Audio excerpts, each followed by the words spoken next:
Bien, estimados amigos, tengan ustedes muy buenas tardes. El día de hoy, nuevamente reunidos para conversar en esta oportunidad de un tema bastante importante, ¿no? Relacionado al análisis e implicancias de las normas laborales que se han emitido como consecuencia del coronavirus, ¿no? Sabemos que el Poder Ejecutivo ha emitido decretos de urgencia mediante los cuales se han regulado aspectos laborales, no solo los decretos supremos, sino además el decreto de urgencia que establece el estado de emergencia.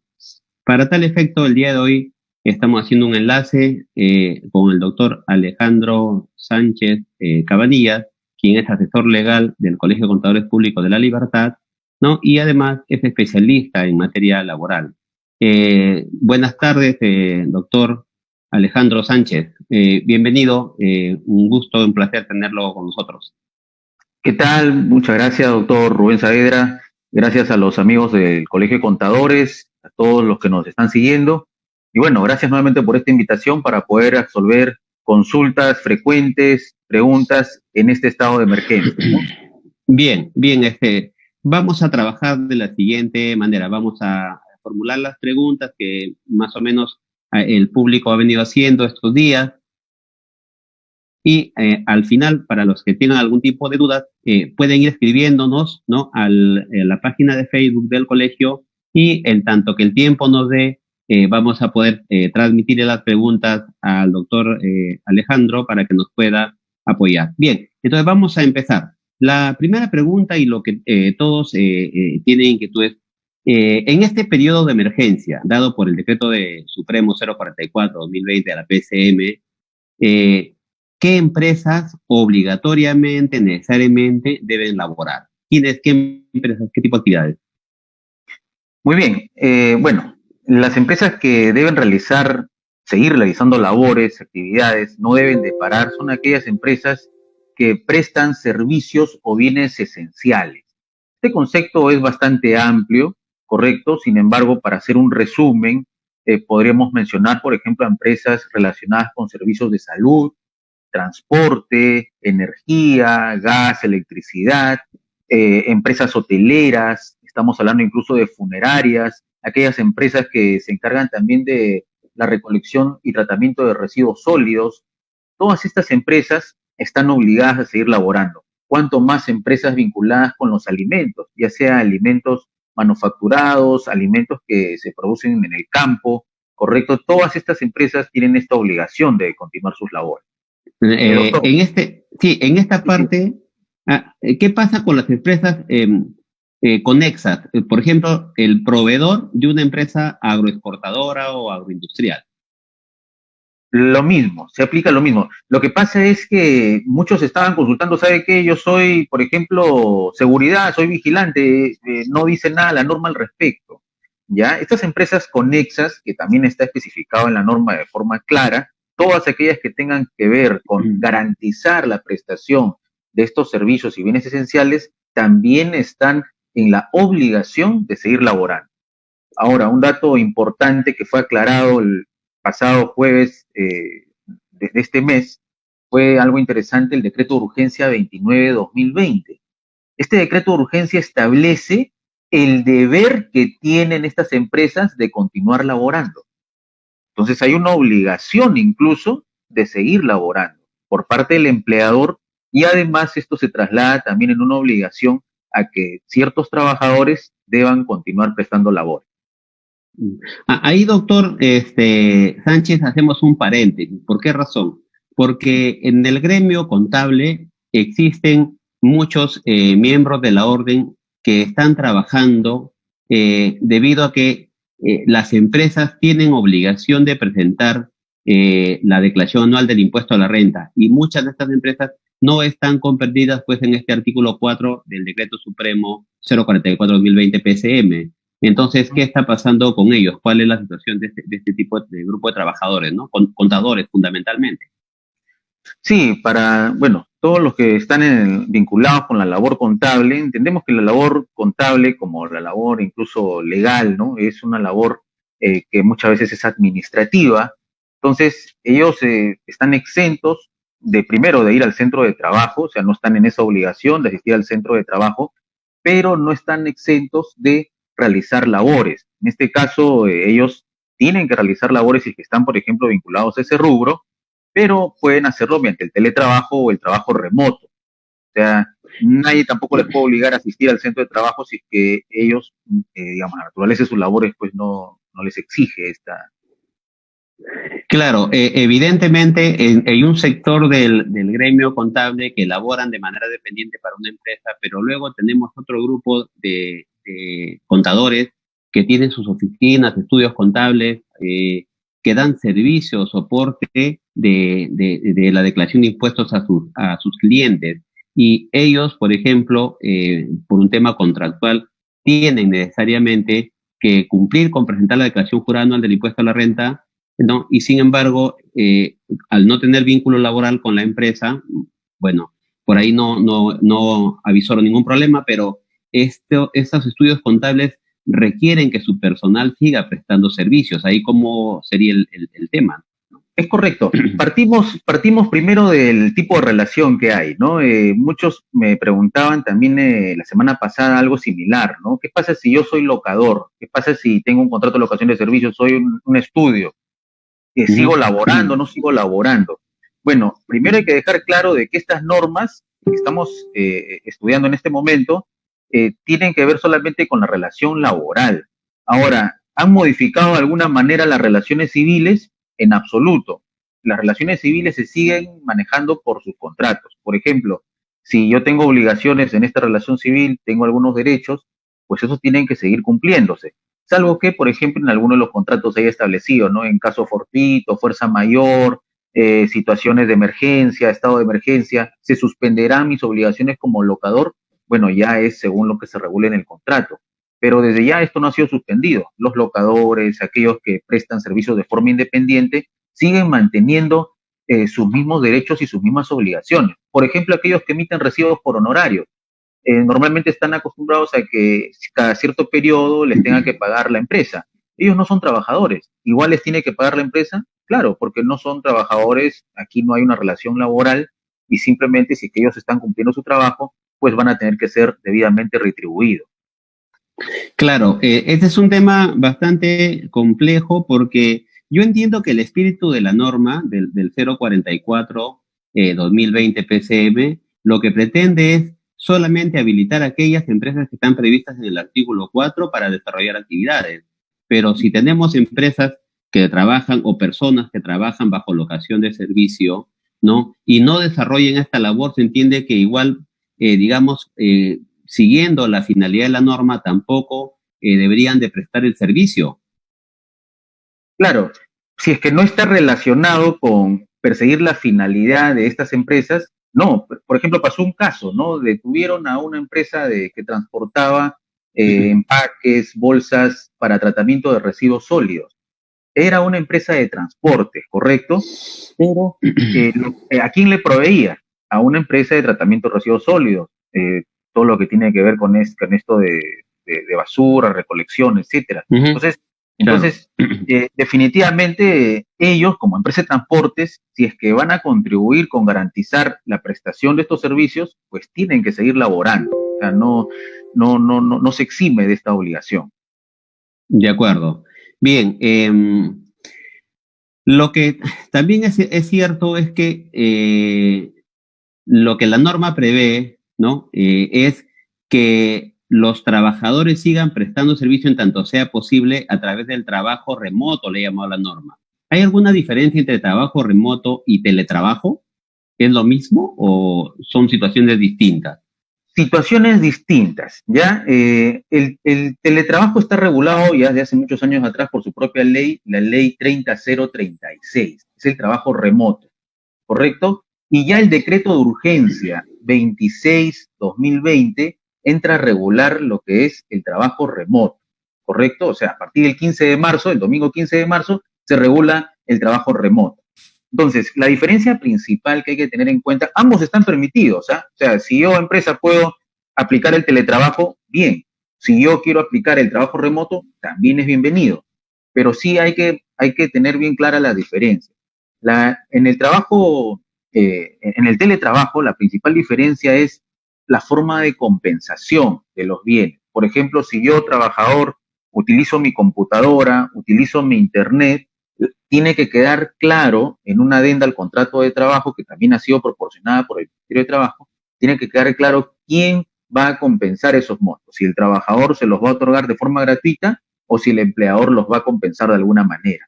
Esas son las características, digamos, que diferencian principalmente entre el teletrabajo y el trabajo remoto. En cambio, en el trabajo remoto no hay un tema más complejo, que simplemente se establece el trabajador, si es que gusta o si desea o si tiene la voluntad de proporcionar su máquina, su internet, su celular, correcto, su oficina, sus espacios, pues no va a haber ningún problema. Hay esa libertad. El trabajo remoto se crea como con mucha flexibilidad a esta situación de emergencia que se está viviendo. Ahí ha habido una cuestión bastante particular, ¿no? Porque el domingo anterior, el presidente de la República hizo el anuncio de la declaratoria de estado de emergencia y solo se dio la posibilidad de que el día lunes o solo el día lunes tuvieron trabajadores, empleadores para ponerse de acuerdo y poder de alguna manera organizar este trabajo remoto. Creo que en su mayoría las empresas no han logrado darle las facilidades o coordinar con sus trabajadores para este tema del trabajo remoto. Eso me lleva a la siguiente pregunta. Sí. Aquellas empresas que tienen trabajadores que no han podido organizar el trabajo remoto o no lo han realizado de la manera que corresponde o como la ley establece, porque hay que cumplir una formalidad, enviarle una comunicación por escrito y demás, ¿no? Entonces, ¿de qué manera estos trabajadores van a poder, digamos, retribuir estas horas dejadas de trabajar, o se le va a pagar de hecho, pero cómo van a compensar? ¿Cuál es la modalidad que se ha previsto?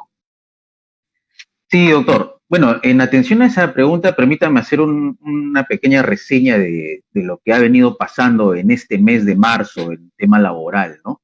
Recordemos que el 6 de marzo, o sea, el 6 de marzo de este año, ya el Ministerio de Trabajo emite una guía para organizarse a nivel laboral, que fue aprobada mediante la Resolución Ministerial 55-2020-TR.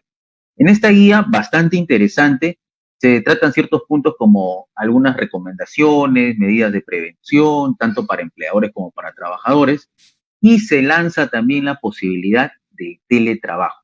6 de marzo, ¿correcto? Todavía no se tocaba el trabajo remoto, pero ya desde el 6 de marzo muchos empleadores tenían ya la opción de ir organizando. El problema se ha presentado, como bien lo ha señalado, se ha presentado el día domingo, 8 de la noche se lanza el mensaje y todos el día lunes se van a trabajar preocupados sin saber organizarse a nivel del teletrabajo y además teniendo un concepto, digamos, en la nube acerca del trabajo remoto, ¿no? ¿Qué es el trabajo remoto? Entonces, ¿cómo nos organizamos? Es allí donde ha habido el problema. Pero ya desde el 6 de marzo había la opción para organizarse, sino que a veces por desconocimiento o un tema conexo, pues, bueno, no se logró. Entonces, finalmente, las empresas han optado en su mayoría por aplicar el trabajo remoto, que es mucho más flexible, como lo hemos indicado. ¿Y qué pasa con aquellos trabajadores que no pueden realizar trabajo remoto o no pueden aplicar el teletrabajo? ¿Qué pasa con ellos? Y que además no se encuentran sus rubros dentro de los servicios y bienes esenciales. Bueno, sencillo, ellos simplemente hacen uso de una licencia con goce de haber sujeta a compensación.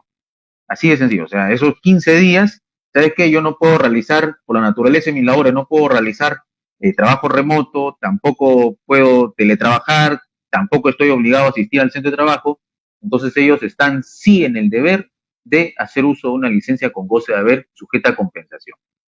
Ya, entonces, evidentemente que para los trabajadores cuyos empleadores no han podido organizar el trabajo remoto, o bueno, que no tengan implementado el teletrabajo, van a recibir su remuneración tal cual lo vienen recibiendo, ¿no? No va a haber ningún tipo de problemas en ese aspecto. Ningún tipo de reducción de remuneración, eso sería un acto arbitrario. Es más, el mismo decreto lo establece de forma clara, que la realización de trabajo remoto o el mismo uso de la licencia con goce de haber no afecta a categoría, no afecta a remuneración, ni tampoco cualquier otro derecho o condición laboral, salvo aquella que tenga que ver con la asistencia al trabajo. Entonces, también una pequeña acotación bastante importante. ¿Qué pasa si hasta la fecha yo, empleador, necesito que mis trabajadores realicen trabajo remoto. Y la semana pasada no pude prever, no tenía computadoras, porque muchos que han comprado computadoras incluso. Entonces, ¿qué pasa? ¿Lo puedo aplicar ahora? Claro que sí. Ya, o sea, no quiere decir que sí que no lo aplicó, pero necesita ahora, no sabemos también si esto se va a extender, se puede aplicar ahora, o sea, es perfectamente posible que ahora se aplique, no hay ningún problema. Para esos efectos, el trabajador debe de enviar una comunicación escrita, entiendo, al trabajador, ¿no? Y regulando la manera en que se va a prestar el trabajo remoto, ¿no? ¿Es obligatorio eso? Sí, efectivamente lo que tiene que establecerse por escrito es la modalidad de la prestación, una adenda. Justamente en esta resolución ministerial 55-2020-TR, anexo a esta guía hay una adenda de la forma de prestación de los servicios. En esa adenda se refiere al teletrabajo, pero muchos también lo están implementando y lo están utilizando al trabajo remoto. O sea, es una adenda muy sencilla donde se puede especificar eso. De acuerdo. Una pregunta más bien un poco contraria a la que ha afirmado, doctor. Yo empecé con el tema del trabajo remoto la semana pasada y veo que no me está siendo efectivo. ¿Por qué? Porque, o sea, o no me están entregando lo que hemos previsto, o no tengo forma de controlar, y ahora yo ya quiero prescindir de este mecanismo. ¿Es posible? Por supuesto, claro que es posible. Es más, en una parte de la norma se establece de forma clara que el trabajador en todo momento va a estar a disposición de su empleador durante su jornada y horario habitual de trabajo. ¿Esto qué quiere decir? Que en cualquier momento su empleador le puede decir, ¿sabe qué? Modifiquemos la forma de prestación. Obviamente eso tiene que estar previsto en una cláusula, ¿no? En mis adendas, por ejemplo, para poder aplicar el trabajo remoto, en caso el empleador reduzca el número de trabajadores, la prestación se reduzca, la oferta, la demanda, etcétera, ¿podrá variarse en cualquier momento? Claro que sí. O sea, es completamente factible modificar esta condición. De acuerdo. Y en la eventualidad que se concluya ya el estado de emergencia, el 30, ¿cómo es que el trabajador va a compensar esas horas de dejar de trabajar? ¿No? Porque eso hay que tener claro. Hay mucha gente que piensa que va a ser días licencia con goce de haber, pero no hay compensación. O sea, debe quedar claro que tiene que el trabajador que compensar. ¿Qué es lo que se parece? ¿Este decreto 029 ha aclarado algo? Efectivamente, lo que pasa es que hay dos formas de compensar, ¿no? Una para el sector público y otra para el sector privado. Definitivamente, la compensación se va a aplicar para ambos casos de manera posterior a que pase este estado de emergencia. O sea, estamos hablando a partir del día 31 de marzo, y que las cosas siguen como están ahora. Entonces, la compensación el tratamiento es como cualquier tipo de compensación de alguna licencia sujeta a compensación. Por ejemplo, recordemos aquellos días festivos, ¿verdad? Que eran días Los feriados no laborables. No laborables. Ajá. Es tan similar a ello, ¿no? Sujeto a compensación puede ser por horas, por días, ¿no? Es completamente factible. El mismo tratamiento. O sea, ahí para el ámbito privado, el decreto supremo prevé que el empleador y el trabajador se pondrán de acuerdo. Caso contrario, va automáticamente, tal luego cabe la declaratoria de emergencia, inicia la compensación, ¿verdad? Así es, así es. Ahí hacemos un pequeño paréntesis, ¿no? ¿Qué pasa? Por ejemplo, la primera opción que nos da este decreto es cómo acuerden las partes, ¿verdad? Entonces, supongamos que hay unos casos que se han presentado, ¿no? Supongamos que al día 31 yo ya tengo empleador 2 periodos acumulados de vacaciones, ¿correcto? Mi trabajador. Y mi trabajador dice, ¿sabe qué? Yo no quiero compensar. No, yo sé que tengo que compensar estos 15 días que me han otorgado con licencia con goce de haber, pero no quiero compensarlos. Más bien tengo vacaciones vencidas de hace 2 periodos atrás o hace un periodo atrás. Solicito que eso se compense de esa forma. Como la norma establece, si es que ambas partes, empleador y trabajador, acuerdan que se compense de esa manera, no hay ningún problema. Es completamente válido. Esto ya ha sido aclarado con este decreto.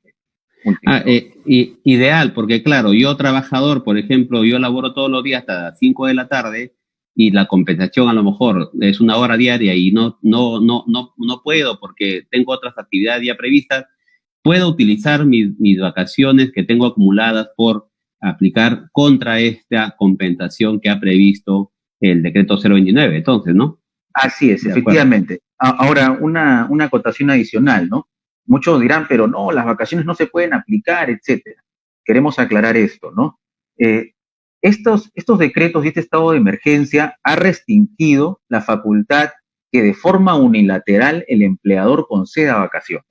Aclaramos que las vacaciones solamente podrán ser compensadas si es que lo solicita el trabajador y si es que media un acuerdo entre el empleador y el trabajador. Pero el empleador, de forma unilateral, lo puede imponer y sabes que yo quiero que tú compenses, no. Es decir, si es que el trabajador se niega o no es su voluntad y dice, ¿sabe qué? No, yo prefiero compensar mis días, quiero que mis vacaciones truncas me las paguen, etcétera, no hay ningún problema, se respeta si es que no hay acuerdo, ¿correcto? Perfecto. Eso está muy bien. Ahora, una novedad más de este decreto 029 es que habla de la modificación de los turnos y horarios de trabajo. Eso aplica cuando ya acabe el estado de emergencia, porque creo que hace referencia al estado de emergencia, pero sanitaria, que es este que dura 90 días que se dio a través de un decreto del Ministerio de Salud. No. Esto ya viene nuevamente, vuelvo a hacer la reseña, viene desde la resolución ministerial 55-2020-TR. ¿Qué pasa? Desde allí ya se establece formas de organizarse en el trabajo, modificación de turno, pero esto ha sido nuevamente aclarado a través de este decreto de urgencia 29-2020 acerca de que el empleador queda autorizado, tanto en el sector privado como en el sector público, queda autorizado para modificar turnos de trabajo, horarios, jornadas, de forma, digamos, ya libre, ¿no? Sin un previo procedimiento como lo establecen las leyes. Esto solamente mientras dure el estado de emergencia. Estamos hablando hasta este 30 de marzo. Bien, pasamos a otra pregunta, a otro tema que también es interesante. En dos supuestos, ¿no? Tengo trabajadores que de pronto, en el primer caso, de empresas o de actividades que están habilitadas para prestar servicio, artículo 4 del Decreto Supremo. ¿Qué pasa si yo, trabajador, por un tema de pretender protegerme y evitar el contagio y el de mi familia, decido no ir a trabajar? ¿La empresa me puede sancionar, me pueden despedir? ¿Cuál es mi situación? Efectivamente, una de las preguntas también bastante frecuentes han sido esas, ¿no? ¿Qué pasa si yo no voy? Mi familia está preocupada, no me dejan salir, salgo a la calle y no hay movilidad. Una serie de situaciones que se vienen presentando en estos días. Bueno, sí, el empleador está en la plena facultad de aplicar las sanciones, las medidas disciplinarias correspondientes, incluso hasta el despido, ¿no? ¿Qué pasa con aquel trabajador que por supuesto, por las labores que él cumple, por sus obligaciones, él tiene que asistir a laborar? Y yo lo he programado para que él vaya a laborar tales días. Pero ¿qué pasa? Que el trabajador, o no se le da la gana o no va a laborar. Yo estoy en la facultad de sancionarlo, pues claro que sí, estamos en plena facultad de sancionar. Y en el caso de las empresas que no están comprendidas, ¿no?, dentro del artículo 4 y se le obliga al trabajador a asistir, ¿hay alguna consecuencia, alguna implicancia?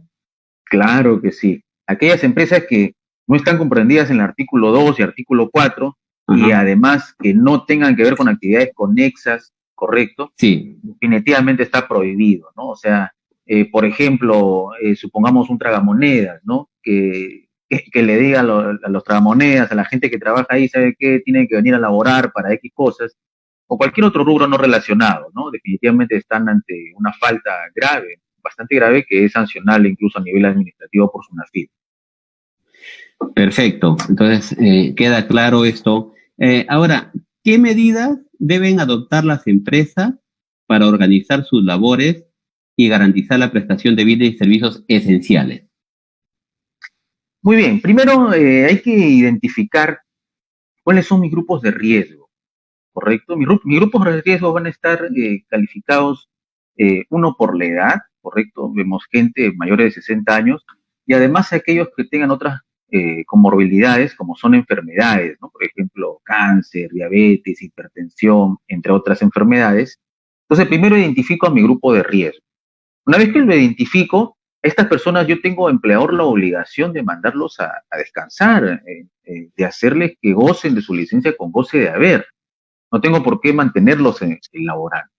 ¿Correcto? Entonces, primero debo identificar mi grupo de riesgo. Segundo, debo de identificar cuáles son las labores que tienen que seguir funcionando, que tengo que seguir prestando. yo puedo ser una empresa de alimentos, pero no todas mis áreas necesariamente tienen que estar funcionando en este estado de emergencia. Muchos trabajadores estarán gozando de su licencia con goce de haber. Muchos estarán realizando trabajo remoto. Y muchos tendrán que asistir quizás a las plantas, a las sedes, a los centros de trabajo para producir. Entonces, primero es identificar cuáles son estas labores. Y tercero, es identificar el número mínimo de trabajadores. Esto también es algo importante. El llamado que nos hace el Ejecutivo, el gobierno, es un llamado a una movilización reducida. ¿Qué quiere decir? Que esto a mi empresa, por ejemplo, los supermercados, ¿no? Trabajaban 100, pero ahora hemos tareado para que trabajen 80, 50 personas, porque la atención va a ser también reducida. Uno va a un supermercado y encuentra que ciertas áreas están cerradas porque no todas deben funcionar. Evidentemente, los trabajadores que estaban asignados a esas áreas están en sus domicilios haciendo uso de su licencia con goce de haber, cumpliendo su aislamiento social. Entonces hay que tener primero claro este tipo de organización en el trabajo. Esto es implica organizarse, ¿no? Implica organizarse y es una de las recomendaciones que hay que tener. Y por último, tanto aquellos que se queden en sus domicilios haciendo teletrabajo o trabajo remoto, como aquellos que asistan a laborar, una de las recomendaciones, creo yo, las más saltantes que hay que tener en cuenta, y la dejé para esto último, es las medidas de seguridad y salud en el trabajo. UNAFIL está fiscalizando de norte a sur, de oriente a oeste, está fiscalizando que las empresas cumplan con las medidas y las recomendaciones. Por ejemplo, que tengan instrumentos higiénicos, implementos de higiene suficientes y adecuados. A veces dicen, no, yo ya les di alcohol, pero ya se acabó, ¿no? O por ejemplo, jabón, no hay agua. O que estén, por ejemplo, cuando estornuden, que ellos utilicen esto del codo, que puedan cubrirse la boca con, ¿no? Entonces, todas estas recomendaciones son importantes que los empleadores las puedan implementar mediante charlas diarias, comunicados a través de los correos, los WhatsApp.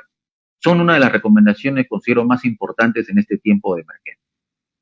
¿Qué pasa si es que una empresa, estando obligada a prestar servicios esenciales, no lo hace? Toma la decisión unilateral de no prestar el servicio. ¿Tiene alguna implicancia legal? ¿Hay alguna sanción? Sí, esto está a cargo ya del Ministerio de Producción. El Ministerio de Producción ha emitido una relación de empresas que están, no lo dice en la obligación, pero se dice en el deber de garantizar la prestación de sus servicios y esos bienes. Y justamente esto ha sido ya establecido en el Decreto de Urgencia 29 de 2020 de forma clara, ¿no? O sea, además de que yo te autorizo para modificar turnos de trabajo, además de que te indico cuáles son las formas de compensar, también te establezco de manera clara el deber de garantizar estos bienes y servicios. Entonces, estas empresas evidentemente serán sancionadas si es que cierran sus puertas, si es que dejan de producir, pues esto generaría un caos a nivel social, ¿no? Sí, evidentemente. Claro que, bueno, igual en nuestro país hay iniciativa, la libre iniciativa privada, ¿no? O sea, es un derecho, una regulación que viene de la Constitución. Entonces, ahí también va a haber algún tipo de discrepancia, ¿no? Porque hay empresas que probablemente digan, ¿sabes qué? No trabajo y simplemente mando a mis trabajadores a su casa porque creo que deben estar protegidos. Entonces, yo creo que igual podría haber algún argumento para que estas empresas puedan defenderse en tanto una eventual sanción que se les pueda aplicar. Claro que el asunto está que si vamos ya al tema del derecho sancionador, la sanción debería estar ya prevista previamente en una ley, ¿no? Para que pueda ser aplicada, ¿no? Sí, básicamente digamos, el espíritu de estas normas y de este estado de emergencia es llegar a un consenso a nivel social, ¿no? En estas empresas no solamente producen, sino que también dan trabajo a otras personas, ¿no? Y cómo, digamos, van a seguir pagando, resistiendo los pagos y que finalmente no siguen produciendo. Yo creo que es un tema de un consenso y poder ponernos de acuerdo todos, ¿no? Sí, claro. Siguiente pregunta. ¿Qué opciones tienen las empresas que no prestan servicios o bienes esenciales? ¿Qué alternativas tienen? Bueno, ellos, la primera alternativa, como lo habíamos comentado, es la aplicación del trabajo remoto, ¿no? Si no pueden aplicar el trabajo remoto, simplemente ellos se quedan en su casa, sus trabajadores, y hacen uso sin ningún problema de la licencia con goce de haber, que va a estar siempre sujeta a esta compensación, ¿no? O sea, de primer plano no hay una obligación de que trabajen remotos. Si desean hacerlo bien, por ejemplo, hay muchas empresas que no tienen esta obligación, por ejemplo, educación. Sin embargo, vemos en las redes sociales que se están promocionando muchas universidades, muchos webinars, muchos cursos virtuales. No tienen la obligación de seguir laborando, pero detrás de todo ellos hay un soporte informático, un soporte administrativo que a la fecha lo siguen haciendo. Entonces, no es que estén impedidos tampoco, pero si pueden hacerlo vía trabajo remoto, no hay ningún inconveniente. Sí, evidentemente esto que viene mencionando, doctor, conversando con amigos, ¿no?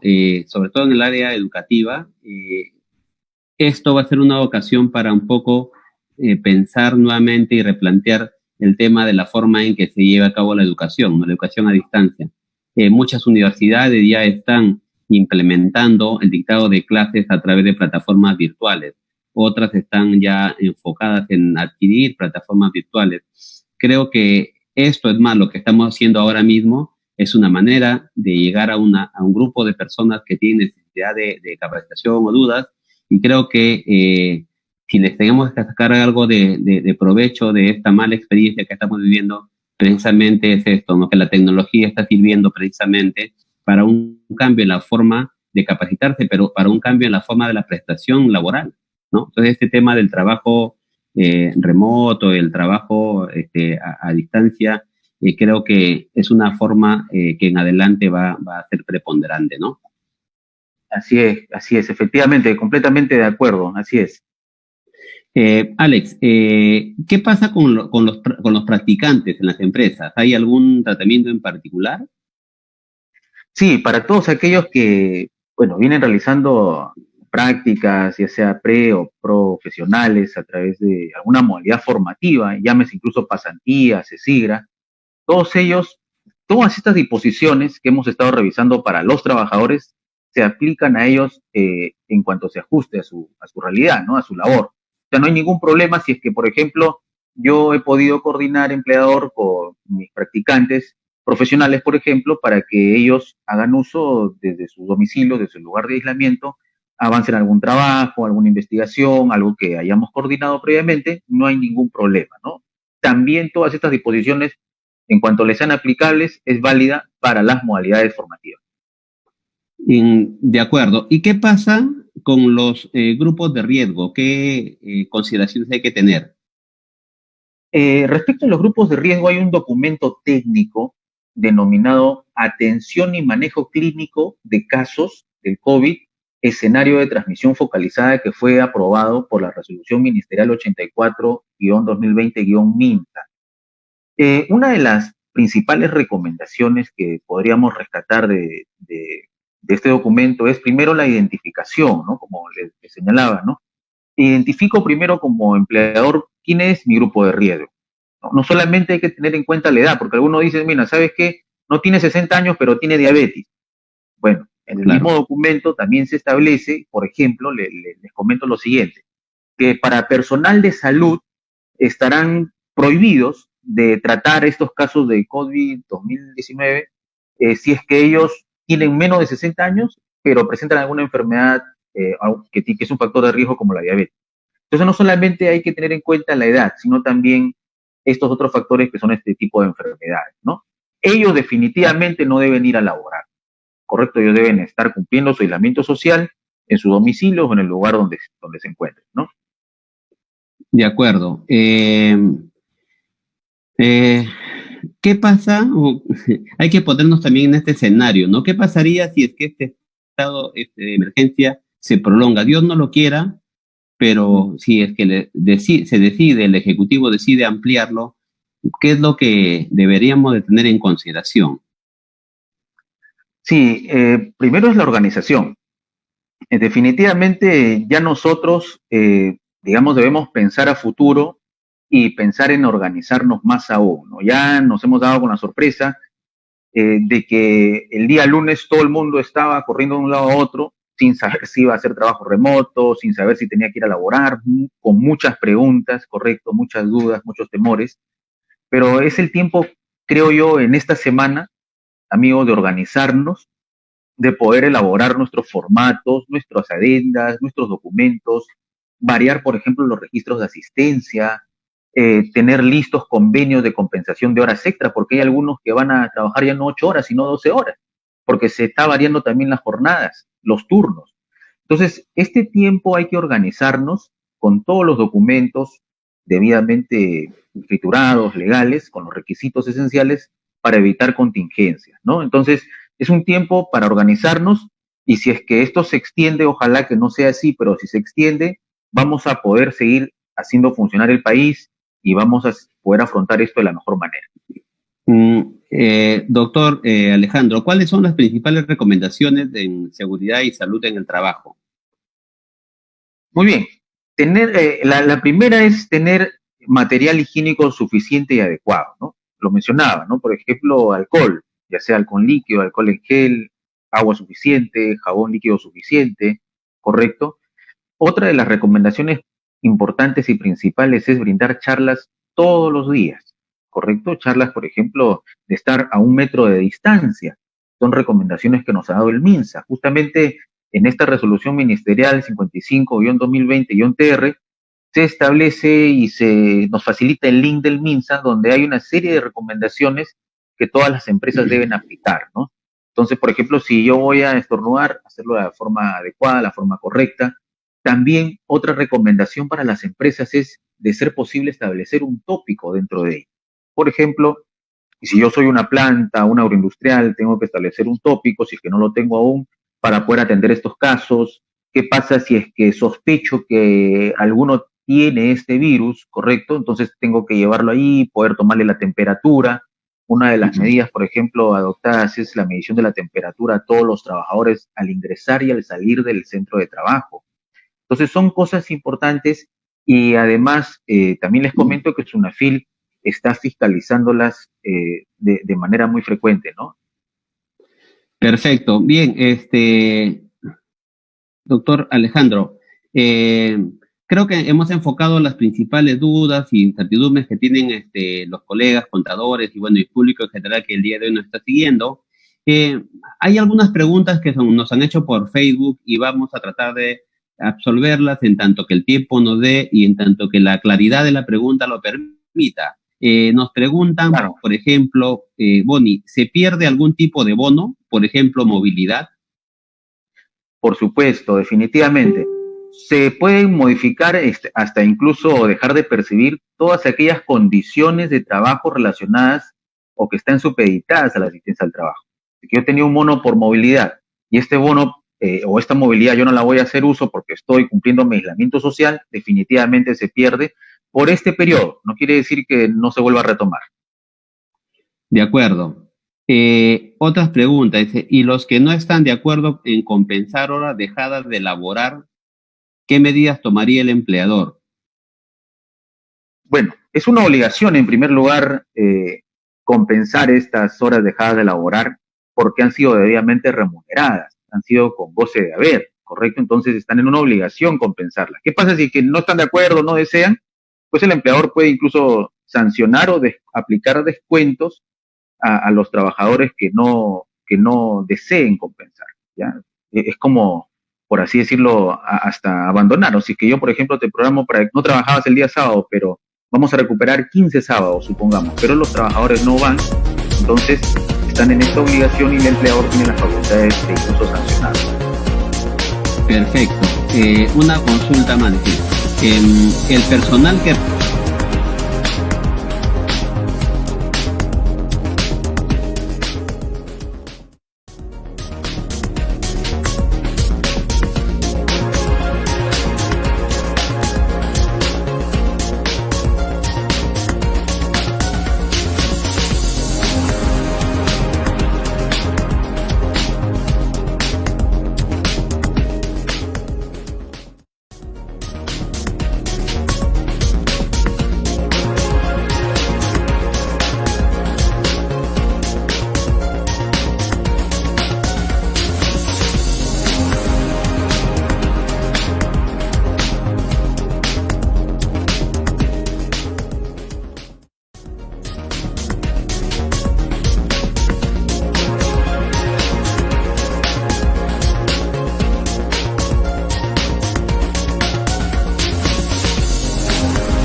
Bien, estimados amigos, hemos tenido una falla técnica propio de la tecnología.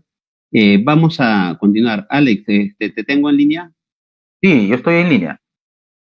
Y ¿Me ya, muy oyen? bien. Sí, sí, sí. Vamos a ver si damos algunas respuestas adicionales. Nos queda algunos minutos más de tiempo. Eh, Vamos a ver con las preguntas. A ver, consulta.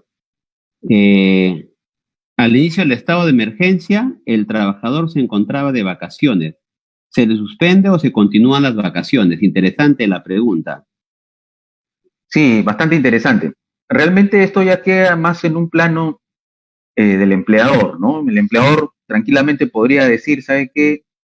Hay un acuerdo previo, después se van a tener que compensar, ¿verdad?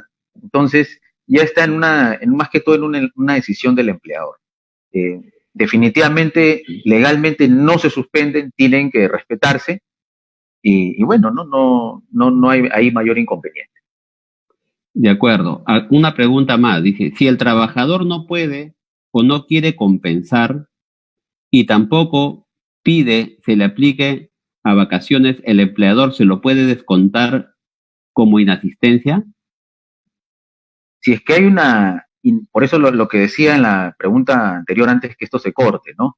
Definitivamente, si es que yo programo las compensaciones, por ejemplo, 15 sábados, estoy dando un ejemplo hipotético, 15 Ujú. sábados vas a compensar, pero el trabajador no va a laborar, entonces aplicamos esta regla tan sencilla que si es que falta o no presta labores efectivas, se le descuenta de forma proporcional. Así de sencillo, ¿no? O sea, sí está en la plena facultad el empleador de descontarle si es que el trabajador no cumple con el programa de compensación. O sea, ¿eso es obligatorio o es un acuerdo entre empleador y trabajador? ¿Obligatorio cuál, perdón? El hecho de que le tengan que descontar. O sea, el No, trabajador dice, bueno, yo no quiero compensar, no tengo vacaciones a cuenta, quiero que me descuentes. ¿Es posible no, eso? no, claro que es posible, pero tiene que mediar ahí un acuerdo, ¿correcto? Hay dos situaciones. A ver, cuando el trabajador solicita el descuento, esa es una situación, y hay otra situación cuando el empleador le ha programado la compensación, pero el trabajador no asiste. En la primera situación tiene que mediar un acuerdo entre el empleador y el trabajador, un acuerdo de descuento. Y en la segunda situación, cuando existe una programación de asistir, pero el trabajador no asiste, ahí opera de forma ya unilateral por parte del empleador el descuento. ¿Por qué motivo? Porque no hubo prestación de labor efectiva. De acuerdo.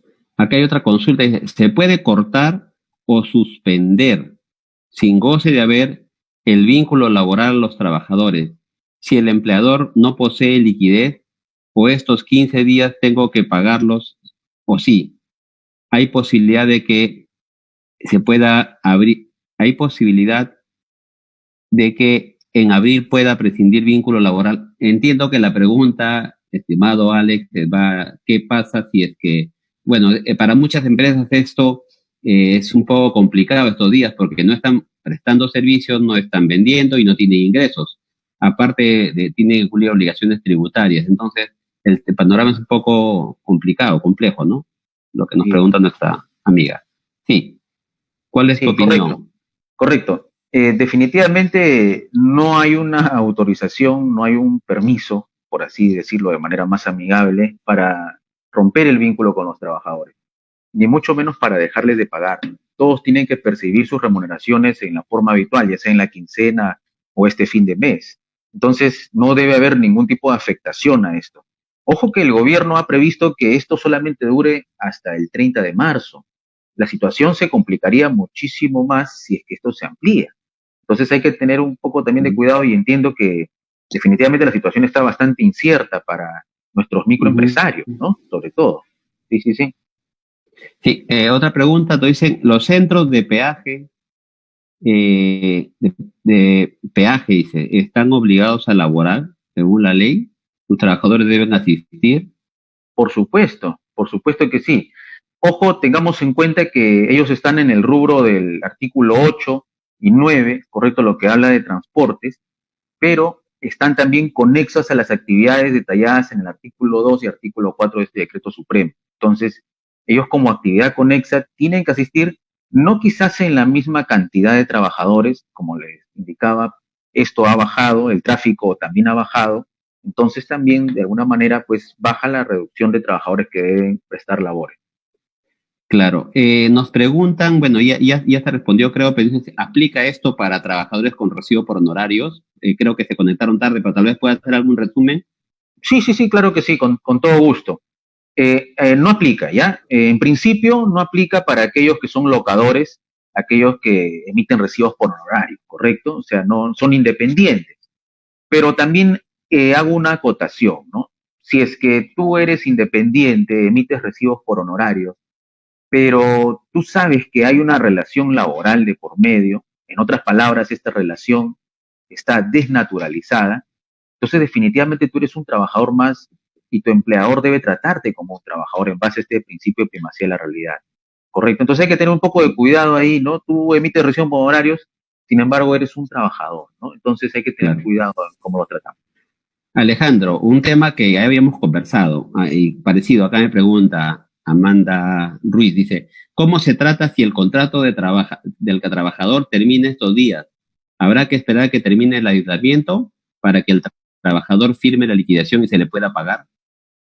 Efectivamente, a eso íbamos, ¿no? Por ejemplo, en principio, esto se vincula con muchas razones, ¿no? ¿Qué pasa si es que yo soy del área de remuneraciones, de nóminas, de planillas, y no pude hacer trabajo remoto? Aunque debería hacerlo, ¿ah? Porque este fin de mes tiene que pagar. Tendríamos que al menos trabajar de forma remota, ¿verdad? Entonces, técnicamente no debería de afectarse sus 48 horas para que el trabajador cesado reciba su liquidación. Pero también recordemos, si es que el trabajador no puede movilizarse a recoger su liquidación, si es que el trabajador no desea hacerlo y yo normalmente lo envío vía una notaría, recordemos que las notarías no están laborando, no están funcionando, entonces todo esto se complica. Definitivamente hagamos el intento, no quiero decir que dejen de liquidarlo, porque no hay un permiso para hacer ello, liquiden al trabajador, pero ya si el trabajador no puede acercarse a recoger su liquidación, a firmar su liquidación, a recoger su certificado de trabajo, sus boletas, etcétera. Entonces, hay una dispensa para que sea luego de este plazo, ¿no? De tiempo de emergencia. En el mismo sentido, Piero nos dice, ¿qué pasa si el contrato de trabajo venció el 16 de marzo? Qué casualidad, ¿no? Y desde Sí. ese día corre la cuarentena. ¿Existe algún problema si se prepara su liquidación hasta esa fecha? Definitivamente no hay ningún problema. Si es que vence un contrato de trabajo el 16 de marzo o el 30 de marzo, qué sé yo, cualquiera de estos días, no hay ninguna obligación para renovar los contratos de trabajo sujetos a modalidad. Pero siempre hago una acotación aquí, ¿no? Hay que tener mucho cuidado que estos contratos de trabajo no estén desnaturalizados. Quiere decir que estos contratos tengan siempre su causa objetiva. Se entiende de que si tienen una causa objetiva debidamente plasmada, redactada, cierta, no va a haber ningún problema. Si no, ya les advierto que podrían ganarse una demanda de reposición por desnaturalización de contrato laboral, ¿no? Bien, excelente. Nos pregunta también, ¿qué implicancias, qué pasa con el rubro construcción? Ujú. ¿Hay No, alguna? Si no, no hay, no, el rubro construcción no está obligado pues, a laborar definitivamente, ¿no? Todo está paralizado, no hay obras que se estén licitando en este momento, tanto el sector público como el sector privado está paralizado el sector construcción, ¿no? Así que por eso no hay mayor discusión ahí. perfecto. Acá, justo una pregunta adicional. El sector construcción, ¿cómo se cubren los jornales de los obreros, ya que ellos son liquidados semanalmente y están a obra determinada, pero se entiende que no están trabajando, ¿no? No Claro, o tienen sea, la... sí, o sea, definitivamente si es que ellos no están prestando labores, y como bien indica ahí la pregunta, ellos se liquidan semanalmente, definitivamente no van a percibir remuneración porque efectivamente no hay prestación efectiva de labores. O sea, aunque suene un poco duro esto, del aire pues no va a haber una remuneración, ¿verdad? Claro, de hecho. Así es.